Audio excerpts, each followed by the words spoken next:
Sara Duterte, isinusuka na ng kanyang mga kaalyado at ng mga politiko sa Davao City? O teka muna ha, bago nyo sabihin na fake news ako, ito po galing sa politiko. Sara, sinusuka na? VP Duterte admits even politicos in Davao City don't want her endorsement.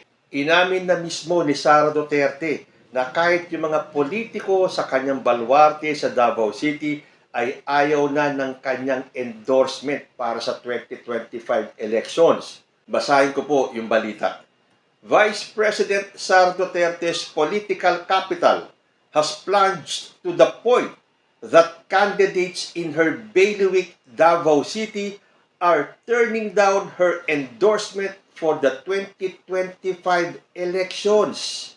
Sa baluarte na mismo ni Sara Duterte sa Davao City, ayaw na ng endorsement ni Sara Duterte sa 2025 elections. Bakit kaya? Dahil alam nila, negatibo na po ang imahe kahit na sa baluarte ng mga Duterte si Vice President Sara Duterte. Kaya ayaw nila anything to do with Sara Duterte.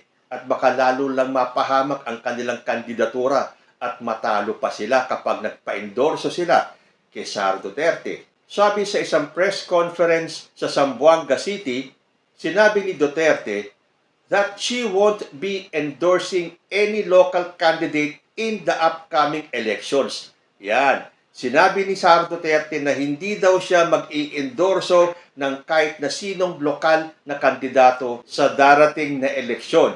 Although the decision wasn't really her choice. So ang ibig sabihin, kahit na gusto niyang gawin na i-endorso yung mga politikong tatakbo o yung mga kandidatong tatakbo sa 2025 elections, wala siyang choice kundi wag silang i-endorso. Bakit? Dahil ayaw mismo ng mga kandidato. Sabi ni Duterte, "For local, as of the moment, I am committed to Davao City. But apparently, in Davao City, sinasabihan nila ako, wag na lang daw ako sumali doon. I have my own problems." So ang sinasabi ng mga kandidato, wag na daw siyang sumali sa kampanya dahil meron naman daw siyang sariling problema. Hindi man madiretso ng mga kandidatong sabihin na ayaw namin ng endorso mo, dinaan pa nila kunyari sa wag ka nang sumali dahil may sarili kang problema, harapin mo muna yung problema mo. Pero kahit na si Sara Duterte, alam niya. Sabihan ka ba naman ng wag na lang daw akong sumali doon? Dahil alam ng mga kandidatong ito na mas malamang matalo sila pag nagpa-endorso sila kay Sara Duterte. Obviously, alam nila na negative ang dating ni Sara Duterte sa mga panahong ito. Sara's father, former President Rodrigo Duterte, will run for mayor of Davao City against Carlo Nograles, a member of the clan with which the Dutertes have a long-standing political rivalry. So hindi rin pala natuloy yung sinabi ni former President Duterte na magbaback out na siya. Kung matatandaan po natin, a few weeks back, sinabi ni Duterte na hindi na siya tatakbo, wala na siyang babalikan, pababayaan na lang daw niya yung mga bagong henerasyon na mamuno sa Davao. So, hindi rin pala siya nag-back out. Itutuloy pa rin pala niya yung kanyang kandidatura.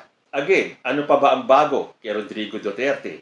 Kung ano yung sinabi niya ngayon, bukas mag-iiba, the next day, babalik sa dati. The Duterte Patriarch will run alongside Davao City Mayor Sebastian Duterte, Sara's brother. So, si dating Pangulo as Mayor, si Basti naman bilang Vice Mayor. Meanwhile, the re-election bid of Davao City Representative Paulo Duterte will be challenged by Carlos' sister, PBA Party List Representative Migs Nograles. Vice President Duterte acknowledged that her ongoing feud with the Marcoses might have dampened her endorsement power, which was sought after by politicos when her father was the president. So biglang baliktad po. Kung nung panahon ng tatay niya, most sought after ng mga politiko ang endorsement ni former President Duterte, ngayon po, aminado si Sara Duterte na yung kanyang ongoing na feud o yung pagkakagalit nila ni Marcos ang nagpahina sa kanyang endorsing power. Na kahit na yung mga kakampi at kaalyadong tatakbo sa 2025 elections, ayaw nila. They want nothing to do with Sara Duterte. Ang sakit naman yata nun. Sabi pa ni Sara Duterte, sa tingin ko naman parang wala ring magkaka-interes na hanapin o i-request ako dahil lahat ngayon walang gusto na makita o malaman na kaibigan ko sila o kakampi ko sila. Yun ang talagang masakit. Siyempre, kung kayo ay loyal kay Sara Duterte, kahit na anong mangyari, hindi nyo siya tatalikuran. Pero ito, yung ayaw ninyo magpa-endorso sa vice-presidente ng bansa. Bakit? Dahil alam na alam nyo na negative ang imahe ni Sara Duterte. So ano kaya itong statement ni Sara? May halong tampo? Dahil sabi niya, wala rin magkaka-interes na hanapin o i-request ako dahil lahat ngayon walang gusto na makita o malaman na kaibigan ko sila o kakampi ko sila. Masakit man itong tanggapin, pero sino po ang may kasalanan? Si Sara Duterte mismo. Dahil ang dami naman nagsasabi, it is okay na kung may makita kang hindi mo gusto sa administrasyon ng sitting president, okay lang mambatikos ka. Go on. Kung sa tingin mo may valid reason ka para hambalusin ang gobyerno ni President Bongbong Marcos, pwedeng-pwede mong gawin yan. Pero hindi po nangangahulugan na mumurahin na natin ang ating presidente at pagbabantaan pa ang buhay. Iyan po kasi ang mahirap sa padalos-dalos. Sabi nga sa Biblia, dapat tayo ay slow to anger. Dahil kapag tayo ay galit, hindi po natin maalis na tayo ay makapagbitaw ng mga masasakit na salita. In this case, ni Sara Duterte, ay ang mura-murahin ang ating presidente, si First Lady, si Speaker Martin Romualdez, to the point na pagbabantaan niya ang buhay. Hindi po yan katanggap-tanggap sa ating mga Pilipino. At yan ay nakita ng mga kaalyado ng mga Duterte. I'm sure hindi lahat ng mga maka-Duterte ay sang-ayon sa ginawa ni Sara Duterte. Parang taliwas po yan sa kultura natin. We do not wish ill against our neighbors o kahit sa mga kaaway natin. Kapag ikaw ay galit, siguro mapapalagpas natin kung may konting mura. Pero yung kay Sara Duterte, sunod-sunod na malulutong na pagmumura. Mas malutong pa sa piatos o sa chichirya. So ano ang aasahan mo? Maghahaliluya pa sa'yo ang mga kakampi mo? Kaya itong mga nasa EDSA o kung saan man may rally, ako naniniwala na karamihan dyan ay bayad. Kahit na itanggi pa yan ng mga DDS na sinasabi nila wala daw bayad doon. On their own free will. Kaya sila nagpupunta ron. Kumakalat na nga, ang daming nagrireklamo. Yung 500 na budget, nagiging 200 na lang. Swerte mo na kung makakuha ka ng 300.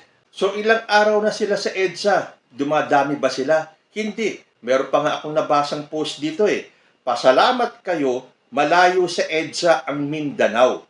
Dahil kung nagkataon, malapit lang, kanina pa namulaklak sa dami ng mga tao dyan. So ibig sabihin, aminado tong nagsulat na ito na talagang nilangaw ang EDSA rally. Pero teka muna, sasabihin niya kung malapit lang daw ang Mindanao, namulaklak na daw sa dami ng mga tao ang nagpunta sa EDSA. Sinasabi ninyo na 32 million ang bumoto kay Sara Duterte. Yan bang lahat ng 32 million nasa Mindanao? Siguro naman may mga botante at bumoto kay Sara sa Luzon. O sige, sabihin na lang natin 2 million lang ang bumoto kay Sara sa Luzon. Yung 30 million, Visayas, Mindanao. 2 million sa Luzon. Kahit 1 million na lang, dumagsa sa EDSA. Di ang daming tao. Hindi Ilang araw na sila doon. Hindi naman sila dumami-dami. Dahil kung marami pa pong sumusuporta sa mga Duterte dyan sa Davao City, hindi po sasabihin ni Sara Duterte ito. Hindi niya aaminin na kahit na sa Davao City, ayaw ng mga politiko ng kanyang endorsement. However, sabi ni Sara Duterte, may nakikita siyang silver lining sa kanyang sitwasyon, saying the lack of politicos to endorse will allow her to rest and focus on her work as Vice President. At isa ba sa trabaho ng Vice President ang mag-meltdown, pagmumurahin ang Presidente ng Pilipinas, ang magbanta at magpapreskon na magpapreskon, magbintang ng magbintang, wala namang mailabas na ebidensya? Is that part of the work of the Vice President? So aasa pa ba naman si Sara Duterte na marami pa rin mga kaalyado nila will stick to her? Again, hindi po ito fake news. Dahil ayon po sa Politico.com, itong mga katagang ito ay nanggaling mismo kay Vice President Sara Duterte nung inamin niya that even politicos in Davao City don't want her endorsement at sa tingin niya wala namang magkaka-interest na hanapin o i-request siya dahil lahat ngayon walang gusto na makita o malaman na kaibigan sila o kakampi ni Sara Duterte. Kayo po, gugustuhin niyo bang maging kaibigan o kakampi ang isang tulad ni Sara Duterte?